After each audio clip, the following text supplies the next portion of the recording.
आज कक्षा 6 के छात्र छात्राओं को भाषा की मुख्य परिभाषा और भाषा के जो 3 मुख्य भेद होते हैं उनको बताया जा चुका है। लेकिन इसके अतिरिक्त भाषा के कुछ विशिष्ट या अन्य रूप भी हैं जो ऑनलाइन आज के टॉपिक में चर्चा हो रही है, जिसे समझना अति आवश्यक है। भाषा के विशिष्ट रूप निम्नवत हैं। मातृभाषा। मातृभाषा बच्चे को माँ के द्वारा सिखाई जाती है। बच्चे परिवार से सीखते हैं। जिस भाषा में परिवार के सदस्य बात करते हैं उसी भाषा को बच्चे सीख लेते हैं। नंबर 2 पे आती बोली। ये भी भाषा यानी बोली भी जो है भाषा का अल्प विकसित रूप कहा जाता है। पूर्ण विकसित नहीं, अल्प विकसित। इसका प्रयोग एक सीमित क्षेत्र में होता है, क्योंकि अलग अलग क्षेत्रों में अलग अलग भाषाएं बोली जाती हैं। जैसे उत्तर प्रदेश में अवधी, ब्रज भोजपुरी की प्रमुखता है। ऐसे ही कुछ अन्य बोलियां जैसे राजस्थानी, बुंदेली, छत्तीसगढ़ी,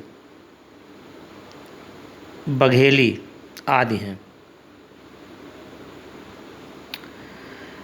राजभाषा। भारतीय संविधान द्वारा अनुच्छेद 343 के आधार पर 14 सितंबर 1949 को हिंदी दिवस के अवसर पर हिंदी को राजभाषा के रूप में मान्यता दी गई। ये विश्व की सर्वाधिक बोली जाने वाली भाषाओं में अंग्रेजी, चीनी के बाद हिंदी का नंबर आता है। राष्ट्रभाषा। राष्ट्रभाषा वो भाषा है जिसका प्रयोग संपूर्ण राष्ट्र में प्रमुख रूप से किया जाता है। भारत की राष्ट्रभाषा हिंदी है। हिंदी दिवस 14 सितंबर को प्रतिवर्ष हम इसे दोहराते हैं, मनाते हैं। इसी संदर्भ में अन्य भारतीय भाषाएं राष्ट्रभाषा हिंदी के अतिरिक्त भारतवर्ष में अन्य भाषाएं बोली जाती हैं, जैसे संस्कृत, पंजाबी, मराठी,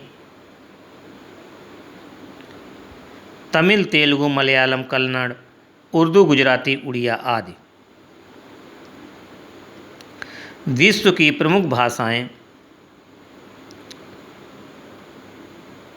कौन कौन सी होती हैं, जिनके कुछ उदाहरण दिए जा रहे हैं, जैसे अंग्रेजी, रूसी, जर्मन, फ्रेंच आदि। ये प्रमुख भाषाओं के कुछ उदाहरण दिए गए। इस प्रकार भाषा के विशिष्ट रूप पे आज चर्चा हुई, जो कक्षा 6 के छात्र छात्राओं के लिए समझना अति आवश्यक है। आज के लिए इतना पर्याप्त है। ओके।